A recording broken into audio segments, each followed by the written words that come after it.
queridos alunos, de volta à aula 2, vamos já começar com o parentesco civil. Lembrando que parentesco civil, a gente já falou em sala de aula, mas já faz tempo, né? É importante lembrar que está lá no 1593 do Código Civil, e parentesco civil, então, é aquele decorrente de outra origem que não seja a consanguinidade ou mesmo a afinidade, de acordo com 1553. Existem outras formas de parentesco civil, ou seja, aquela decorrente de técnicas de reprodução assistida, inseminação artificial heteróloga, com material genético de terceiro, e a própria parentalidade socioafetiva. Lembrando que lá, em decisão no STF, em 2016, analisou-se a multiparentalidade e houve, então, um recurso extraordinário, o 898-060 de Santa Catarina, que teve repercussão geral, e o relator foi o ministro Luiz Fux, que decidiu que a paternidade socioafetiva, declarada ou não em registro, não impede o reconhecimento do vínculo de filiação concomitante, baseado então na origem biológica, com efeitos jurídicos próprios. Sigamos então a nossa matéria de hoje, que vai ser sobre filiação. E eu vou então colocar na tela o artigo 1597, que fala justamente sobre isso. Então, o conceito de filiação é a relação jurídica decorrente do parentesco por consanguinidade ou de outra origem, especialmente entre ascendentes e descendentes de primeiro grau. Então está lá no artigo 1597. Olha que importante isso. Presumem-se, ou seja, não é absoluto, presumem-se, concebidos na constância do casamento, os filhos nascidos 180 dias, pelo menos, depois de estabelecida a convivência conjugal. 2. Nascidos nos 300 dias subsequentes à dissolução da sociedade conjugal por morte, separação judicial, nulidade e anulação do casamento. 3. Havidos por fecundação artificial homóloga, mesmo que falecido o marido. 4. Havidos a qualquer tempo, quando se tratar de embriões excedentários decorrentes de concepção artificial homóloga. 5. Havidos por inseminação artificial heteróloga, desde que tenha prévia autorização do marido. Vamos então por partes, porque esse artigo 1597 ele é bastante robusto, né? Ele fala então que, obviamente, né, não há essa possibilidade de presunção direta da paternidade. Então, o Código Civil ele é fundamentado em presunções baseadas em probabilidades, por isso que tem esse caráter relativo, iuris tantum, em relação ao pai. Em relação a terceiros, essa presunção é absoluta, que temos aí o iuris et de iure. Ninguém pode colocar judicialmente em dúvida a paternidade atribuída a outrem por falta de legitimidade para a ação, ou seja, nenhuma sogra pode entrar com a ação dizendo essa criança não é meu neto, né? Não tem, obviamente, legitimidade. O Código Civil ele adota, então, a teoria romana, segundo o qual pater est quem justa nuptae destrunt, ou seja, pai é aquele que o matrimônio como tal indica. Portanto, até que se prove o contrário em eventual ação promovida pelo marido, foi ele quem gerou, então, o filho da mulher, com ele casada. Então, vamos à primeira parte. Nascidos 180 dias, pelo menos, de estabelecida a convivência conjugal. Essa presunção, ela se refere, então, a esse prazo, tendo em vista o efetivo estabelecimento da convivência conjugal, e não o dia que se celebrou o casamento.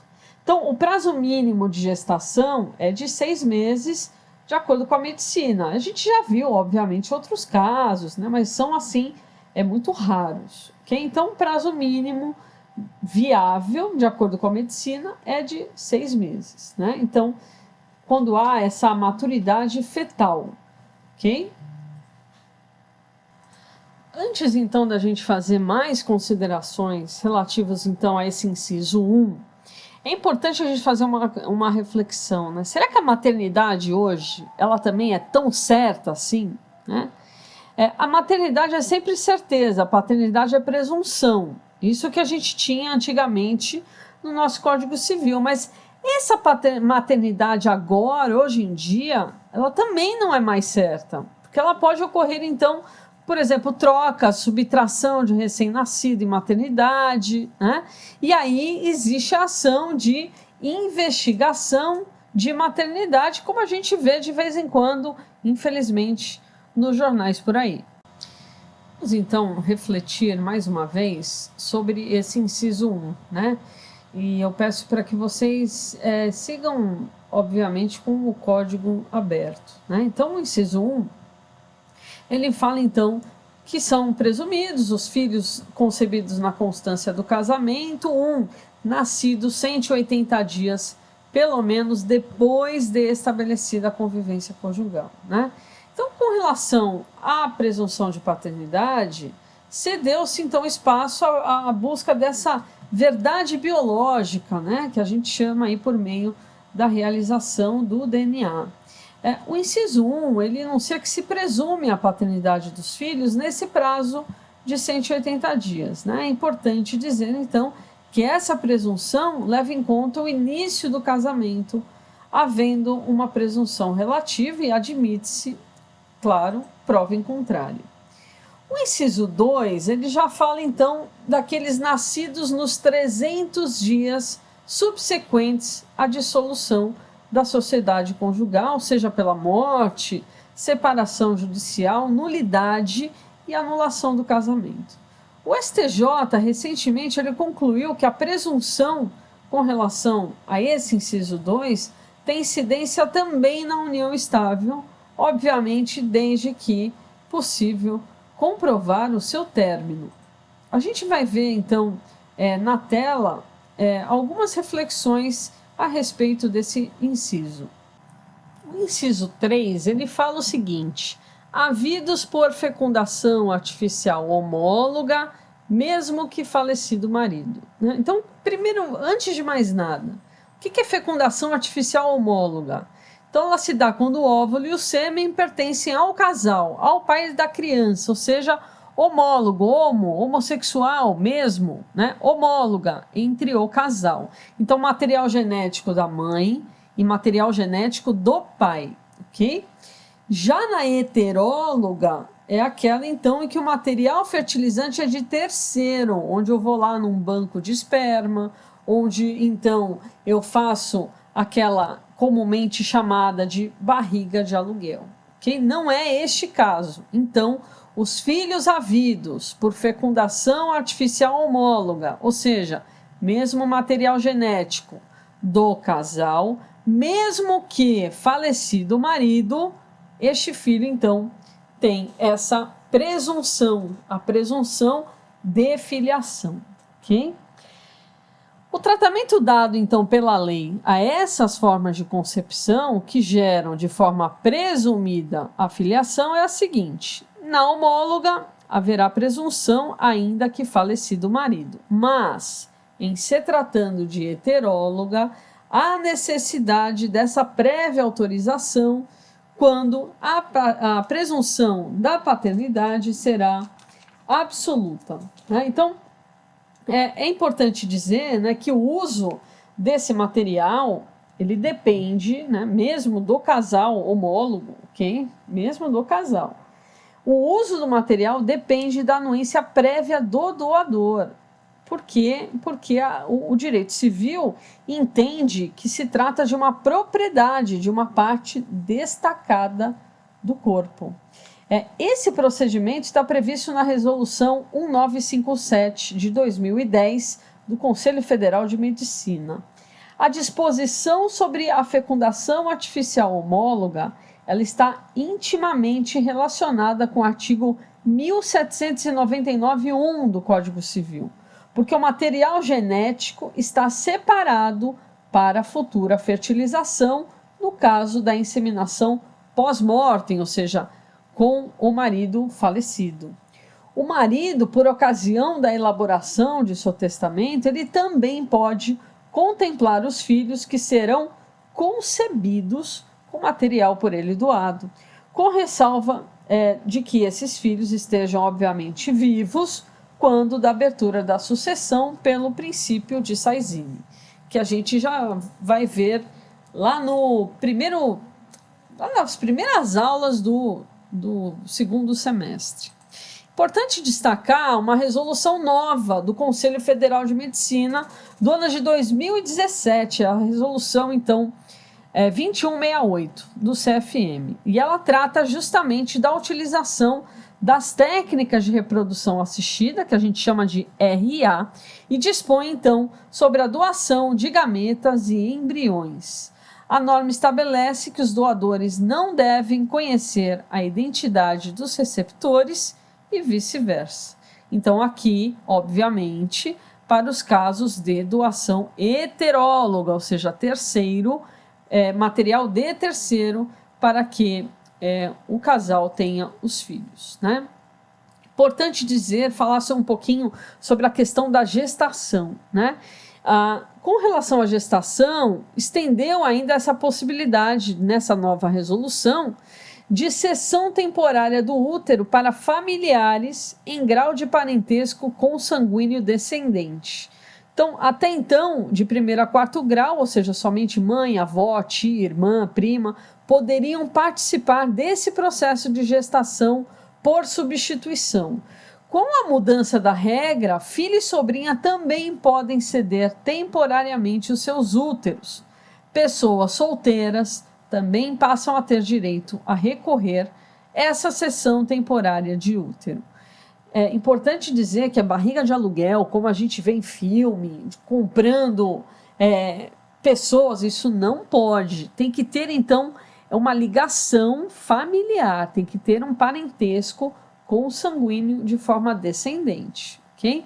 Importante também dizer que o plenário do Conselho Federal de Medicina, ele definiu ainda no texto dessa resolução o conceito, então, de gestação compartilhada. É uma opção já anteriormente contemplada para os casos, obviamente, de união homoafetiva feminina. Então, de acordo com esse documento, considera-se que os casos que se encontram nessa situação são aqueles, então, que o embrião obtido a partir da fecundação de oócito de uma mulher é transferido para o útero da sua parceira, ainda que não exista diagnóstico de infertilidade. Isso é bastante comum em relacionamento homoafetivo para que ambas sejam mães, né? Então, existia uma dificuldade muito grande para os nossos tribunais aceitarem essa condição de dupla maternidade. Eu mesma participei de várias ações nesse sentido, e uma forma, então, para os juízes aceitarem é o seguinte: pegar o material genético de uma mãe e colocar, então, dentro do útero da outra mãe, né? Então, a gente tem a mãe que pariu e a mãe que doou o material genético. Por isso, a gente tem dupla maternidade. É uma das formas de fazer a dupla maternidade, ok? Uma das. Mas só o fato delas estarem casadas, a lei hoje em dia já aceita a dupla maternidade. Para vocês verem como o direito é lindo, né? Ele está cada vez mais ligado a essas questões também de direito da saúde, e é com muito orgulho que eu falo que a Unisanta tem o único mestrado do Brasil de direito da saúde, né?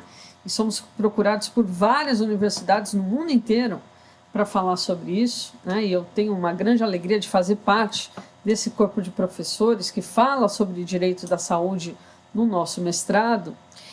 Que cada vez mais a gente vai ter que usar a questão biológica, a questão da ciência no direito da família, né? A gente vai, por exemplo, discutir questões sobre descarte, né? Então, nessa resolução do CFM 2168 de 2017, né, coloca-se, por exemplo, um outro ponto importante, que é a redução de 5 para 3 anos, o período mínimo para esse descarte de embriões, né? Então, nesse novo critério, vale tanto em casos de expressa vontade dos pacientes com relação, então, à situação de abandono, que, por exemplo, não pagam a mensalidade da clínica, porque você tem que ficar pagando uma mensalidade, né?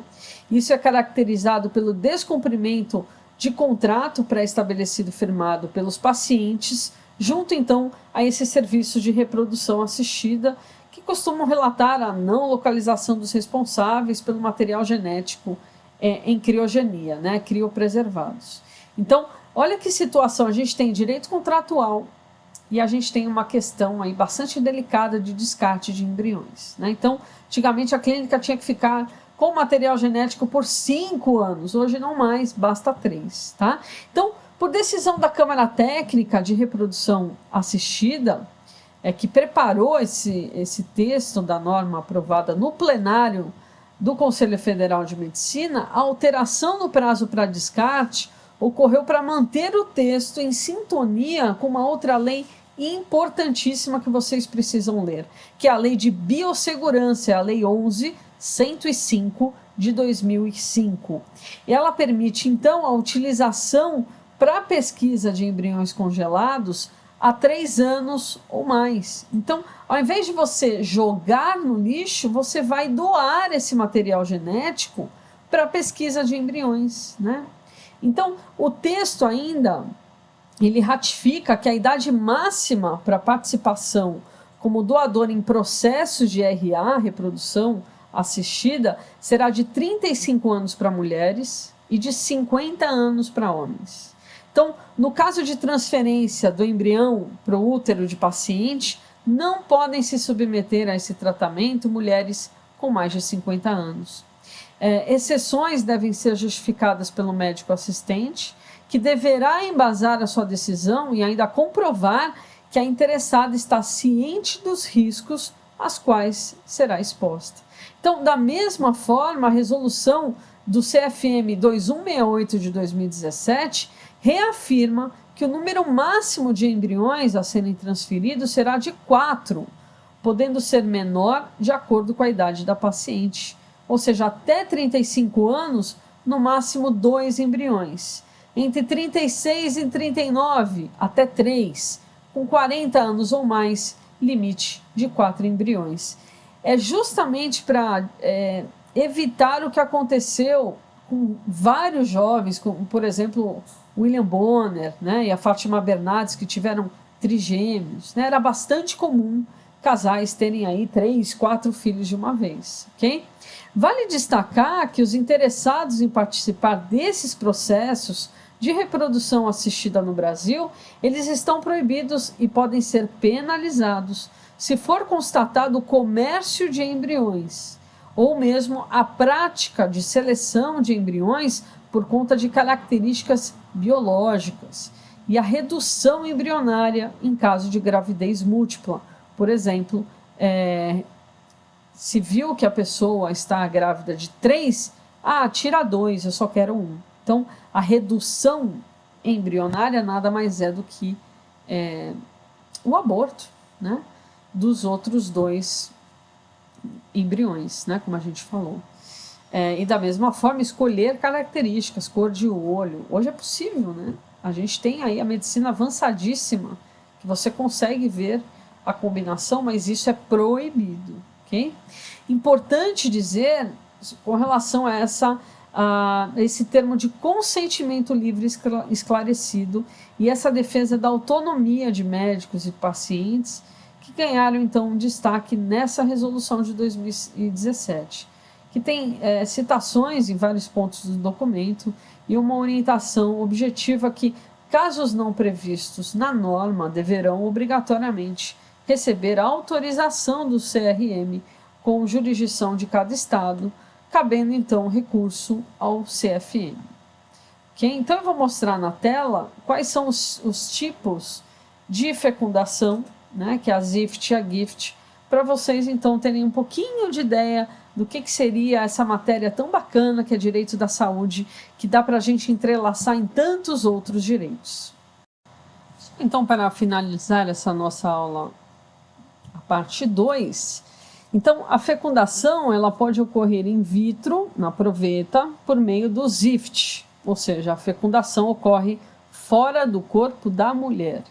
E há então a técnica GIFT, que não é o caso, né, em que o gameta masculino é introduzido de forma artificial no corpo da mulher, onde ocorre a fecundação. Em março de 2016, a Corregedoria Geral do CNJ editou o provimento 52, regulamentando a conduta dos cartórios de registro civil no tocante à reprodução humana assistida, e vale a pena vocês estudarem essa temática. Eu vou deixar então no nosso material. Espero que tenham gostado da aula de hoje, pessoal. A parte 1, agora essa parte 2 final, do dia 13/4, estou gravando exatamente hoje, e matéria bastante nova, né? Bastante diferentona aí para vocês estudarem. Então a gente tem a lei de biossegurança, a gente tem orientações do CNJ e a gente precisa ler as resoluções do Conselho Federal de Medicina. Então é importante que o advogado ele tem que ter essa consciência, ele tem que saber o que está rolando aí nessa questão médica, jurídica, para justamente orientar os seus clientes, pessoal. Por várias vezes eu tive situações, principalmente no direito homoafetivo, e que eu tive que intervir, eu tive que mostrar para o juiz que sim, era um casal, e esse casal tem o direito de ser mãe, né? As duas têm o direito de ser mãe. Então, foram várias batalhas, assim, que eu considero até históricas. Teve o primeiro caso reconhecido foi meu, né? Da minha cliente, na verdade, de São Bernardo do Campo, e foi importantíssimo numa época em que o STF sequer falava de direito homoafetivo.